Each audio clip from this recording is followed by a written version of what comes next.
Alright, hey guys, and welcome back to another Pete Plays video. Today we are checking out, and by popular demand, and I'll explain that in a second, TimeSplitters on the PlayStation 2. This was a launch game for the PlayStation 2 in North America, and it was basically the only first-person shooter you can get for the console at the time when it came out, so it received quite a bit of attention. And it's sort of got a cult status behind it. A lot of people really enjoy this game. However, word is that the game has not aged well. And the reason why I mentioned it was by popular demand. I actually did a poll where, as you guys might remember from a few videos ago, where I did a video on PS2 launch games. I said, hey, maybe I'll play some of these for you guys on YouTube, and I did a poll, which received about 800 votes, and this was the #1 voted game with like 250 votes, so a lot of people want to see me play this. Now, I would like to say that this is my first time playing this, and now I'm just going to say, I'm going to put it on easy, because this game is a lot harder than I remember. I'd like to say this is my first time playing this for the first time since this game came out back in 2000. However, I tried actually doing this video yesterday, and I didn't test the audio well enough. Like, I did one initial test, and then after it went okay, I played with the audio settings a little bit after that, and then started recording. And after, doing the video a good half an hour, it was so much fun to go back to this game and realize how much I suck at it. Unfortunately, I'm actually going to lower the audio levels just a bit here. Live editing, people, this is what happens here. Because I'm getting mic levels that are apparently a little bit high. Alright, so that should be a bit better. Hopefully it doesn't screw up this time again. But I did not check my audio levels well enough, and my mic was super high. It distorted the game's audio, and halfway through the video, my mic just turned to nothing but static, so it made the video unwatchable, unfortunately. So I had to scrap the whole thing. It was so much fun to watch. Like, I was making it through the levels with basically 1 HP. It was pretty exciting, actually, so maybe I can replicate that here for you guys. But yeah, so this is my second time playing this game, basically since it came out almost, well, about 13 years ago. So this is a first-person shooter, like I said, and it's pretty simple when it comes to the story mode. You go to different time periods, and you go to these levels that are sort of semi-open. They're not linear, and what you're trying to do is you're trying to find basically this package or relic in each level. And once you find that item, you're supposed to bring it back to the start of the level.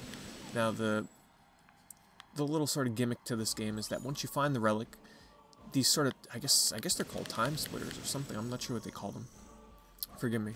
Start spawning on your way back the entire time, trying to get back to the start of the level.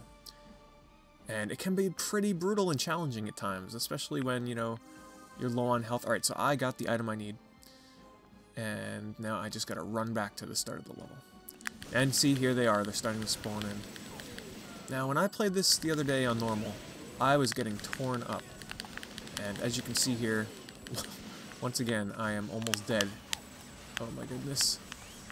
And it's gonna be made even harder as these enemies spawn into the level. And they constantly spawn, and, it's a lot of memorization. Like, I have to try and remember, which I'm not remembering at the moment. How do I get out? How do I find the exit again? If this guy would stop shooting me. I have to say the enemies in this game have fairly decent aim. Okay, that's where I came from, I think, right? Oh my god. This is what I get for talking while playing this game. We'll figure it out. Oh my god. Oh my god. Yeah, that's where I just came from. Alright, so back up. Getting pretty exciting already. Got a sliver of life, because once I die, I gotta restart the whole thing over again. What in the world? Where do I go? You guys are probably, like, screaming at me right now. Like, it's probably so obvious. There we go. I think I'm on my way out. Yeah, because these guys are starting to spawn in again. And this is how the whole game is in story mode. Different time period, pretty simple stuff. And I can see why a lot of people... Oh, I think that's a health pack. Yeah, thank goodness. I can see why people say this hasn't aged well. Now, I do want to say this. I should have said this, like, right from the start. I've never played any other TimeSplitters games. I never played TimeSplitters 2 or 3, or Future Perfect, I should say, for 2 or whatever it was. And this game loves to spawn them right at the end, like right when you're about to get to the... It was actually pretty funny because when I was playing this the other day, I was getting kind of like... These things were scaring me because I was so low on health. And they kept spawning right in front of me and like one hit is all I needed to die. It was kind of exciting. The controls actually, I'm a bit used to them now because this is my, you know... I've played this game basically for quite a bit between this video and the last. And I'm getting used to the controls, but when I first went back to this, man... Those controls were quite cumbersome, like they were really loose. It was kind of hard to get used to. I guess it had been a while since I had played a first-person shooter on the PS2, let alone an old launch title where the controls were a bit iffy. Because don't forget, they were still trying to get used to controls for first-person shooters with 2 joysticks. Of course, you know, you had the PlayStation 1 with the DualShock on that, but there weren't, you know, too many first-person shooters on the PlayStation 1 at the time that kind of utilized it. Yes, there were a handful, but keep in mind they were still trying to get the controls down at this time for how a first-person shooter should feel with 2 joysticks. So what do you say we move on to... This was a fun level. The Cyberden level was meh. It was not the best. The let's go to China in 1970. Let's play as the guy. Now, as you notice here, the character designs in this game are... They're pretty well known for the TimeSplitters games. They're really goofy looking. They're very stylistic. I can't say I'm the biggest fan of them.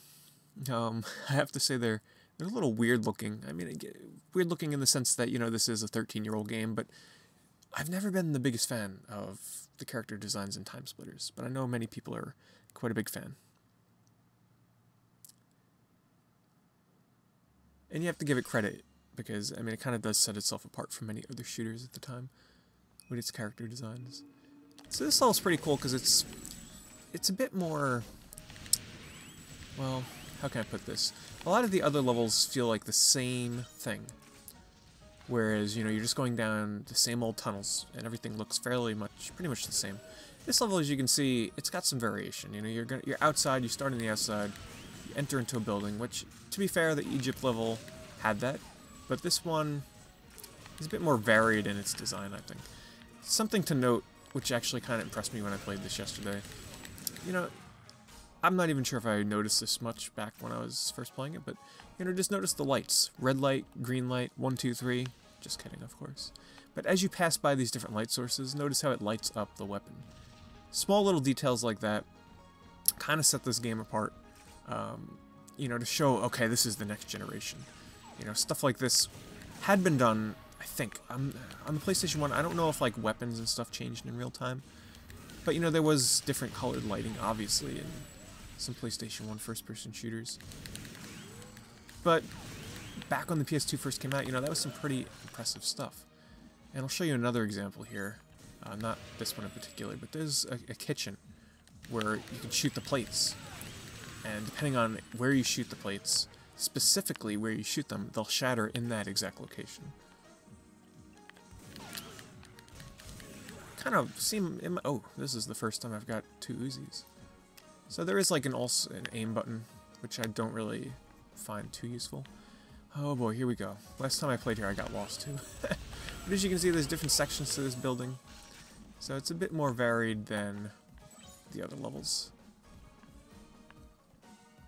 I don't remember too much about the levels in this game, so I don't even remember how many there were, what other ones there are. Look at these guys, they are just kind of creepy looking. The arms are like spaghetti. Kind of weird. Nice little details. Posters on the walls. But let me just show you the example I was talking about. Okay, so you can shoot these plates, but they'll shatter in... See, I shot it in the bottom, so it breaks on the bottom. Shot it on the right, breaks on the right. I don't know, just stuff. Let's see what happens if we shoot this pan. Absolutely nothing. Hey, this isn't the PS4, this is the PlayStation 2. I'll take anything I can get with shatter physics. Alright, so where the heck is this relic thing? I forget where it was. Is it... Oh, I think it's, yeah, down here. And there you go, that is how easy it is to die. Actually, instead of restarting this level, for the sake of time, I think I'll start on the Cyberden. Alright, so let's go to Cyberden. Easy, obviously, because I don't want to be dying every 5 seconds. Another thing about TimeSplitters that I really enjoyed back when I was playing, it was not so much the single player, but it was the multiplayer. This game has an amazing map editor mode, which you guys might remember I mentioned, and you're able to make your own multiplayer maps, so you can design them. Basically, you have a lot of freedom, and you can play with the lights. Like, you should have saw me in the last video, where I forgot that you can, like, play with the different, like, lights, so you can turn on, like, flashing red lights, pink lights, green lights, and put it in, like, this giant room. I'll show you real fast after this level here what the level creator is like, and then I'll jump into a really quick bot match to kind of show you what the multiplayer could be like. I'm not going to finish this level, I don't think. I'll just kind of show you some of the enemy. Oh god, that guy is weird looking. Kind of reminds me of enemy designs from, if any of you ever played Xenoclash on the PC or Xbox 360. That's what those guys kind of remind me of. Wish I can, like, get a nice close-up shot of these guys, but they kill me really fast. Alright, so this would be a decent time to use this. There we go. I really probably should get around to playing TimeSplitters 2, since I hear so many great things about it. But, you know me. There's so many games that I'd like to play, but so little time. Look at, oh my goodness. I mean, I guess they look like they're from the future. Now, actually, you know what? I'm going to keep playing this until I die, because I have, like, no health, and I'm curious to see if I can actually beat this level with so few. Like, one more hit and I'm basically dead almost. And there we go. Perfect timing. The game is challenging. Much more harder than I remember. And also, guys, if you're watching this, I do plan on doing, you know, at least 1 or 2 more videos of 2 other PS2 games that were highly voted for a Pete Plays video. Alright, so let's go back. Let's go to arcade. Alright, back again. Back. Alright, I'm trying to remember. Oops. Where I have to go to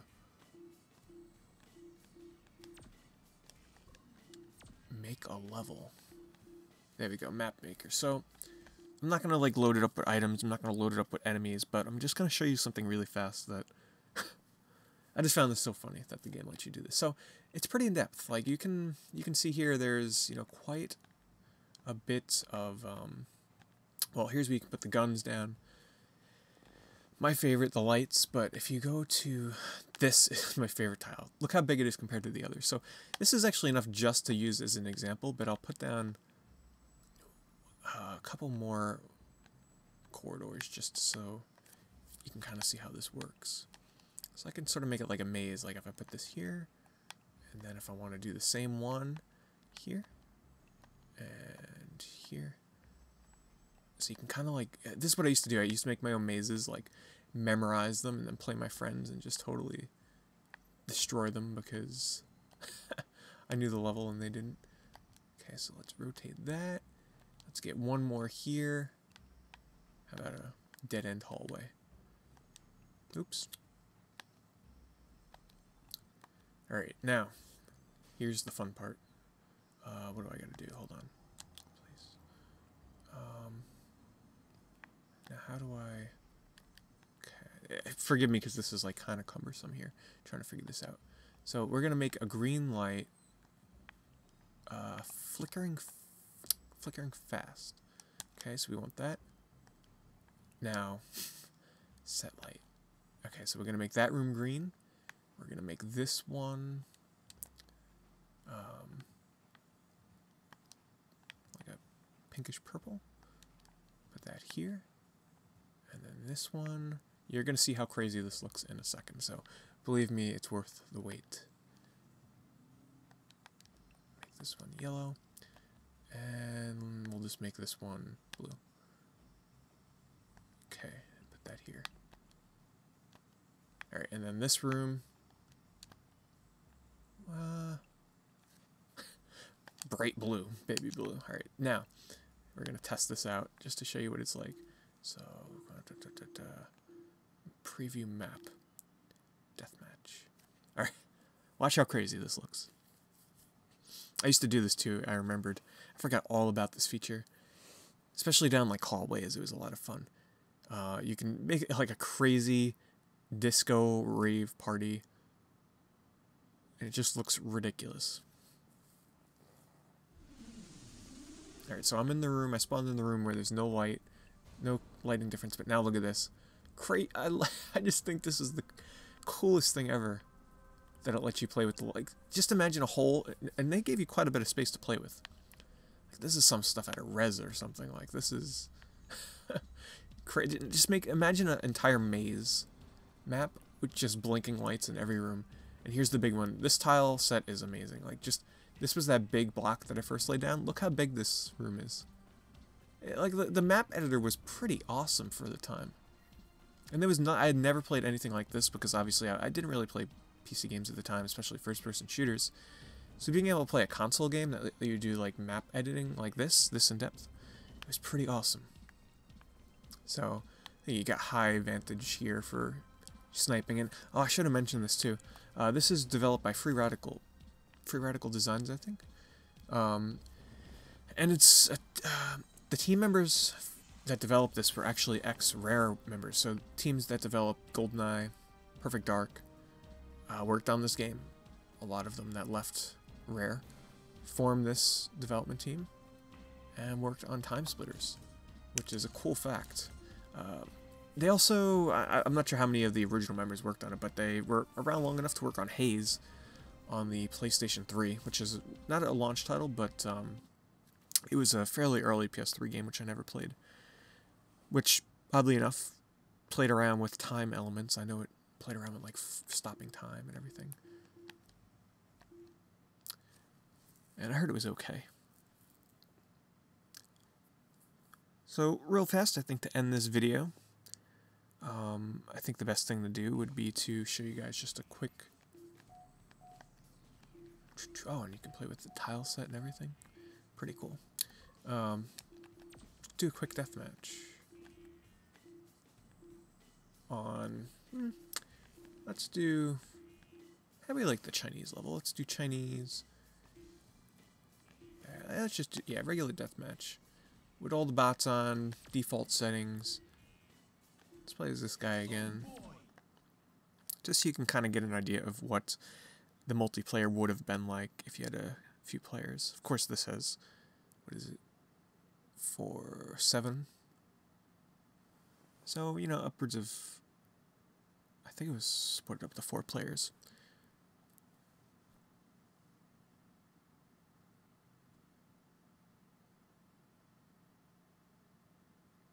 Good old loading times. That's why I'm excited for the next generation, which starts tomorrow as of recording this. The PlayStation 4 comes out, well, basically, it comes out in a few hours if you count midnight, which is very exciting. Alright, so here is Deathmatch. It looks like it's on the same map. Suit Hoodlum. Oh, I got blasted by something. I don't know what the heck that was. Goodbye, China guy. Where's this guy going? I'm out of bullets. Oh my god. One-shot shotgun. This game's brutal. You don't take a lot of damage before you die, that is for sure. So as you can see, you can see the GoldenEye references here, you know. It's got quite a bit of influences from that style of multiplayer. Especially with the controls, like, oh, I forgot you can crouch as well. But, you know, even though it has 2 joysticks, it feels similar to Perfect Dark and GoldenEye. Obviously, I think it's definitely not as good. But it's still a solid shooter. Has it aged well? I don't know. Like, you know, I'm enjoying playing this, but I couldn't see myself playing this for an extended period of time. It's very arcadey, very fast-paced, very pick-up-and-play. The story mode is almost non-existent for that matter. It's basically like this, except for less chaos. So that'll do it, guys. I think I will let this video play out by letting somebody find me and kill me, maybe. Let's ring the gong. Bring them over. Well, guys, there we go. Thanks for watching. And as always, if you enjoyed the video, let me know in the comments below, and I definitely will be motivated to make some more of these. I really enjoy videos like this. Kind of gives you guys a taste for certain games that you might have passed up on in the past, and I don't know, hope you enjoy them, because I always do. Thanks for watching, guys.